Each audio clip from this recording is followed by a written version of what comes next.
2-3 зүйл тодруулмаар гомаа. Энэ байнга яригддаг Чингис самурай бондуудыг анх удаа авахд эргэн төлөхтэй хичнээн хувийг нь одоо төсөөс эргэн төлнө гэж тооцож байсан юм бэ. Одоо яг бодтой байтаар энэ Чингис самурай бондуудын чинь эргэн төлөлт яг хэдэн хувийг нь төсөөс төлөх болоод төсөвдөр ирж байгаа одоо ачаал нь ямар хэмжээтэй одоо болчиход байгаа юм бэ гэхлээр нэг товч одоо тоо хэлж өгч. Хоёр дахь асуудал энэ Чингис самурай бондын санхүүжилтөд авсан аж ахуйн байгууллагууд тэр үн тогтворж болох хөтөлбөрөөс одоо санхүүжилт авсан аж ахуйн байгууллагуудыг Монгол банктай хамтраад одоо олон түвэнд одоо бас ил одоо тод одоо болгох үр дүнтэй нь одоо зэрэгцүүлж одоо бас үр дүнгийн ч гэсэн зэрэгцүүлж одоо гаргах ийм одоо бас арга хэмжээ авахгүй сангаас сайдаа гэж. За гурав дахь асуудал нь ер нь манай сангийн яам байнгал дандаа төсвийн тодорхой хийхдээ хамгийн хялбар аргыг сонгодог л доо. Дандаа нийгмийн хамгааллын зардлыг хамгийн түрүүнд тарь хайчдаг. Хамгийн одоо муу ийм одоо аргыг сонгодог. Энээс болж нийгмийн сангийн яам бол байнгын нийгмийн хамгааллын чиглэлийн яамт бол байнга зөрчилтэй байдаг. Яг энэ хуучин одоо арга барилын төсвийн дотор ороод ирсэн юм гэж бодоод байгаа юм. Би бол нөхцөл байдлыг ойлгож байна. Урсгал зардал танаад, цалин танаад бол бид нар энэ одоо төсвийн хүндрэлтээс гарч чадахгүй. Энэ цалин одоо хасна гэж ярихын хооронд ерөөсөө бүтцийн томоохон одоо өөрчлөлт одоо хийхгүй юм уу сангаас сайдаа. Тэгжээж одоо бид нар энэ эдийн засгийн хэрэгжүүлэх одоо арга хэмжээ авах одоо тийм боломж харагдахгүй юм уу? Энэтэй холбоотойгоор ер нь урд дахь засгийн газар агентлагуудын тоог бууруулдаа гэдээ маш их одоо олон төм шоудчихад бүгдээрингийн ихэнхийн одоо төсөвт улсын үйлдвэрийн газар болгоод үлдээч гисэн. Одоо яг энэ төсвөө санхүүжилт аваа явж байгаа агентлаг биш нэртэй төсөвт улсын үйлдвэрийн газар одоо хичнээн одоо газар байна. Эдгээрт одоо бүтцийн өөрчлөлт хийхгүй юм уу? Аж ахуйн тооцоонд одоо шилжүүлж болохгүй юм уу? Ийм одоо томоохон одоо өөрчлөлтүүд хийхгүй бол энэ бүтцийн бол эдийн засгаас ажиллахгүй хаа гэж. Хоёр дахь асуудал энэ зарим хөрөнгө оруулалтуудыг одоо бас зогсоох замаар энэ нийгмийн хамгааллын зарим арга хэмжээг одоо бас үлдээж одоо болохгүй юм уу? Улсын төсвийн хөрөнгө оруулалтаа санхүүжих үндсэндээ 310 орчим одоо тэрбум төгрөгийн санхүүжилт одоо санхүүжүүлж орж ирж байгаа юм байна. Нийгмийн даатгалын сангаас 25 тэрбум төгрөгийн санхүүжүүлж орж ирж байна. Одоо манай Эрдэнэ нутгийн сайд, ажилтны сайд багтаа Сэлэнгд одоо маш концесс баталсан юм багтаа. Сэлэнг гэхтэл одоо 70 тэрбум төгрөгийн концессийн одоо санхүүжилт олгоно гэд. Энэ бүгд чинь одоо зогсоогд одоо төвчж одоо болдоггүй юм уу? Тэгээ нөгөө талдаа нийгмийн хамгааллынхаа зарим одоо арга хэмжээг одоо санхүүжиж болдоггүй юм уу гэдэг бол ийм одоо саналтай байна. Бас нэг асуух зүйл. Цалин тэтгэвэр хасах тэтгэмжтэй холбоотой асуудал буурах нэ. Нөхцөл байдлыг хүнд байгуул ойлгож байна. Гэхдээ засгийн газар хасан тайрны гэхийн зэрэгцээг нөгөө талдаа альтернатив зэрэгцээ тэр орлого багтаа хэсгийг одоо хамгаалах ямар арга хэмжээ авах гэж байгаа юм бэ? Тийм зүйл ерөөсө харагдахгүй байна. Өндөр цалинтайг нь хасна гэдэг. Гэвч чи хүний амьдрал шүү дээ. Төрийн захиргааны удирдах гадуурчдын цалин хасна гэхлээр бүгдээрээ чинь төсвийн ерөнхий менежерүүд төсвийн ерөнхий менежерүүдийн цалин хасглаар удирдах байгаа ажилтнуудаас доогуур цалинтай болно. Тэгээ үндсэндээ өөр нь төсвийн менежер учраас та нар өөр одоо аргаар цалингаа одоо орлогоо гэж байгаа юм шиг ийм одоо буруу байдал харагдах асуудал бий. Тийм учраас би цалин бол хасахыг бол эсрэг байгаа.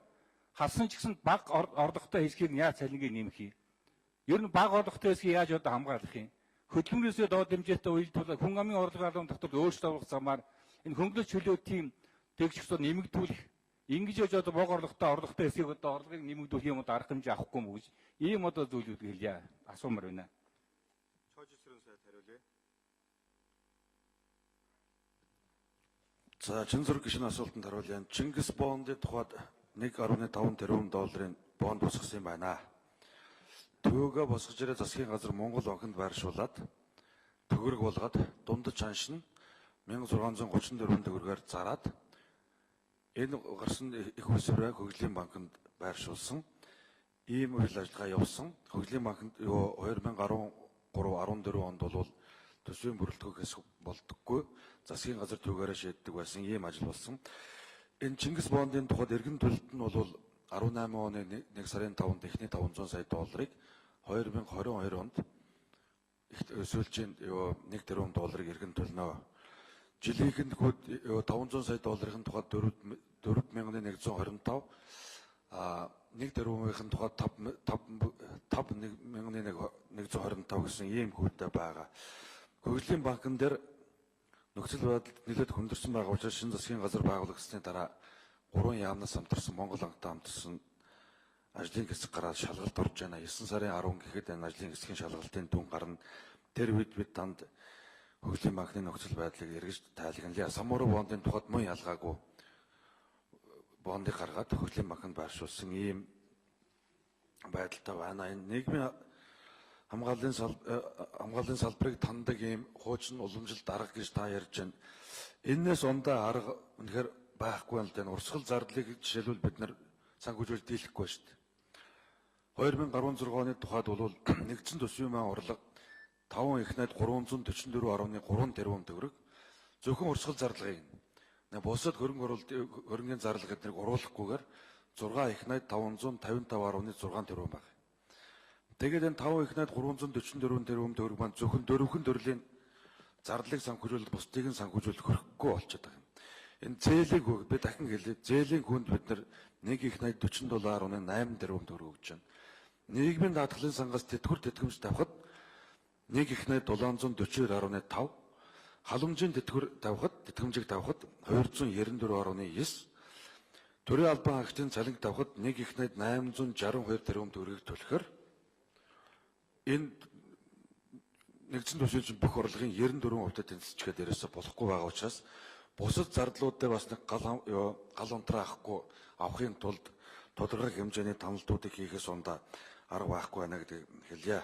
Ер нь бол засгийн газраас орлого багтаа иргэдийн цалин карматай бол нэг оролдохыг тийм бодлого баримтлаагүй, цалингч бууруулаагүй гэдгийг танд хэлээ. Тэтгэврэгч буулгаагүй. Харин тэтгэврийг эсрэгээр 2016 оны 6 сарын 1-ээс бас төсвийн хууль зөрчиж сонгуулийн өмнө ахмадуудын тэтгэврийг 21 мянган төгрөгөөр нэмэгдүүлсэнийг он дуусталын нэмэгдүүлсэн хэмжээгээр нь авч явуулаад нэгдсэн төсвүүдээр 61.1 тэрбум төгрөгийн ачааллыг нэмээд аваад явж байгаа гэдгийг танд хэлье. За Чинзэр гишүүн тодруулаа 1 минут өгч. Орлого багтаа хэсгийн цалин хасаагүй гэдгийг ойлгож байна л да. Цалин өндөр цалинтай хэсгийн цалин одоо хасж байгаа юм байна. Тэгвэл нөгөө талдаа орлого багтаа энэ одоо эдийн засгийн хүндрэлд хамгийн их одоо ширвэгдэж нэрвэгдэж байгаа орлого багтаа хэсгийг одоо бас хамгаалах талаар ямар арга хэмжээ авах юм бэ? Одоо төрийн албан хаагчдын хамгийн доод цалин миний баримжаа тооцоогоо нэг 380 мянган төгрөг байгаа шүү дээ. Тэгэхээр дээд цалинтайг нь хасж байгаа бол нөгөө талаас нь хамгийн их одоо хүндрэлд ширвэгдэж байгаа нэрвэгдэж байгаа энэ цалин багтаа хэсгийг нь одоо хамгаалах орлогын нэмэгдүүлээд ямар арга хэмжээ авах юм бэ гэж. Нөгөө талаас нь төрийн албан хаагчд олгож байгаа тэтгэмжийг автоматар ингээд ерөөсөө 12 сар болгоод адилтгаад хасаад ороод ирж байгаа юм байна. Ажилласан жилдээ нь уялдуулаад хүн болгон заавал 36 сарынхыг тэтгэмж өгнө гэх биш. Ажилласан жилдээ нь уялдуулаад 10 жил ажилласан бол 10 жилийн ав, 20 жил ажилласан бол 20 жилийнхаа тэтгэмжийг аваа гэдэг ийм одоо өөрчлөлт хийж болохгүй юм. Ер нь төрийн захиргааны жинхэнэ албан хаагч, тусгай албан хаагчдын нийт одоо иргэдээс өөр. За Чожилсрын сайд. За Чинзэр гишүүний асуултанд хариулъя. Бага орлоготой иргэдэг нийгмийн боломжийг нэмэгдүүлэх талаар эдийн засгаа бид нар уналтаа тогтоож аваад тогтворжуулаад сэргээсний дараа бид нар энэ асуудлыг ярихаас биш. Одоо өнөөдөртөө яг ийм төсвийн онцгонд нөхцөл байдалд орсон тохиолдолд бол хуучин олж байсан орлогыг нь бууруулахгүй төвшөнд хадгалах нэг л ийм зорилго тавьж байгаа гэдгийг танд хэлье. Энэ ажилласан жилийн хугацаанд тэр 36 тэтгэврт гарахад нь олгодог байсан 36 сар тэнцэх хэмжээний тэтгэмжийг одоо энэ төрийн тусгай албан хаагчдын тухайд бол 10 жилээс дээш ажилласан хүмүүст нь бол 36 сар, 10 жилээс доош ажилласан хүмүүст нь бол 24 сараар олгодог бай гэд бусад салбарууд нь бол төсвийн ерөнхийлөн захирагч, төсвийн ерөнхий менежерт нь 1-ээс 12 сараар одоо уян хатан тогтоох эрхийг нь өгж оруулж ирсэн. Мөнгө байхгүй санхүүжүүлэх их усур дутагдaltaй байгаа учраас иймэрхүү. За